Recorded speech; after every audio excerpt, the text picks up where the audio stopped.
দীর্ঘ 4 বছর জাতীয় দলের বাইরে থেকে শুধু ঢাকা প্রিমিয়ার লিগে রান করে এসে অস্ট্রেলিয়ার মতো শতভাগ প্রফেশনাল দলের বিপক্ষে এমন পারফর্ম করা কোনো সাধারণ কাজ নয়। 3 ম্যাচের ওয়ানডে সিরিজে 157 রান আর বল হাতে শিকার মোসাদ্দেক কেবল কামব্যাকই করেননি, জিতে নিয়েছেন সিরিজ সেরার পুরস্কার। কিন্তু কেন মোসাদ্দেকের এই রাজকীয় প্রত্যাবর্তন আসন্ন ওয়ানডে বিশ্বকাপের জন্য বাংলাদেশের সবচেয়ে বড় টার্নিং পয়েন্ট? মোসাদ্দেকের এই কামব্যাক কেন স্পেশাল তা বুঝতে তার ক্যারিয়ারের পরিসংখ্যানের দিকে তাকাতে হবে। 2016 সালে ওয়ানডে অভিষেকের পর প্রথম 10 বছরে অর্থাৎ 43টি ওয়ানডে ম্যাচে মোসাদ্দেকের 50 ছিল মাত্র 3টি, আর এবার প্রায় 4 বছর পর দলে ফিরেই শক্তিশালী অস্ট্রেলিয়ার বিপক্ষে মাত্র 6 দিনের ব্যবধানে করে ফেললেন 2টি 50।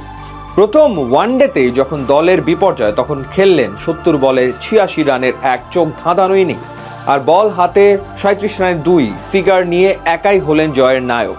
দ্বিতীয় ম্যাচে সুবিধা করতে না পারলেও 14 জুনের শেষ ওয়ানডেতে আবারও খেললেন 56 রানের লড়াকু ইনিংস।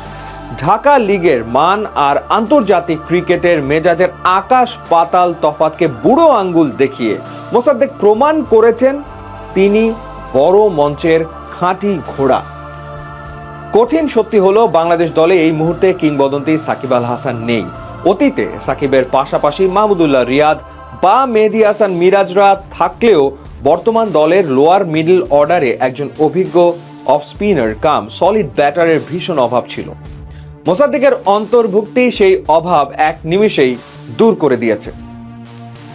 আমাদের দেশে সাধারণত ব্যাটাররা 50 বা 60 করে আউট হয়ে যান, না হয় চটকদার ইনিংস খেলে 40 ওভারের পর প্যাভিলিয়নে ফেরেন। কিন্তু মোসাদ্দেক এই সিরিজে নতুন এক রূপ দেখিয়েছেন। যেই 2 ম্যাচে তিনি রান করেছেন, দুটিতেই দলের অবস্থা খারাপ ছিল এবং তিনি প্রায় 100 স্ট্রাইক রেটে ব্যাটিং করে ইনিংসের শেষ বল পর্যন্ত ক্রিজে টিকেছিলেন। অর্থাৎ তার কারণে শেষ ওভার পর্যন্ত বাংলাদেশ একজন প্রতিষ্ঠিত ব্যাটার উইকেটে পেয়েছে, যা ওয়ানডে বিশ্বকাপে বড় স্কোরের জন্য অত্যন্ত জরুরি।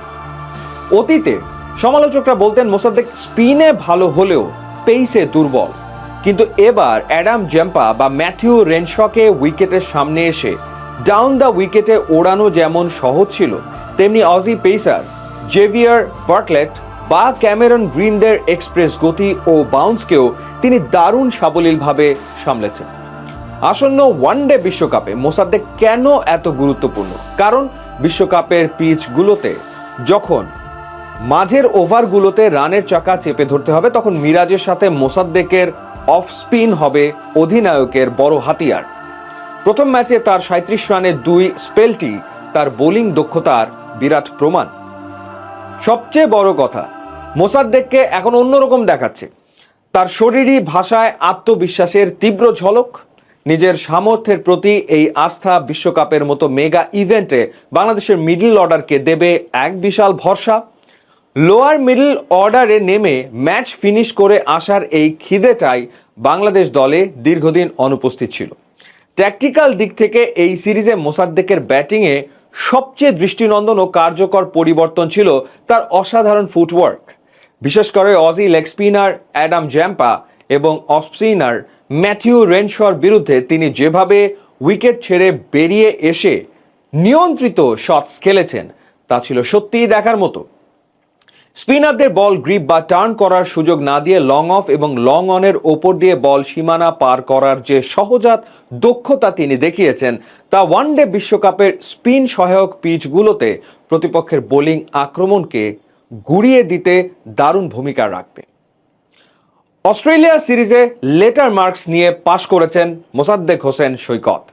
এখন দেখার বিষয় বিশ্বকাপের মূল মঞ্চে এই রান ক্ষুধা আর দায়িত্ববোধ তিনি ধরে রাখতে পারেন কিনা। যদি পারেন, তবে 2027 ওয়ানডে বিশ্বকাপে বাংলাদেশ দলের সাফল্যের অন্যতম বড় কারিগর হবেন এই স্পিনিং অলরাউন্ডার। আপনার কি মনে হয়, সাকিবের অনুপস্থিতিতে মোসাদ্দেক কি পারবেন বিশ্বকাপে বাংলাদেশের মিডল অর্ডারের মেরুদণ্ড হতে?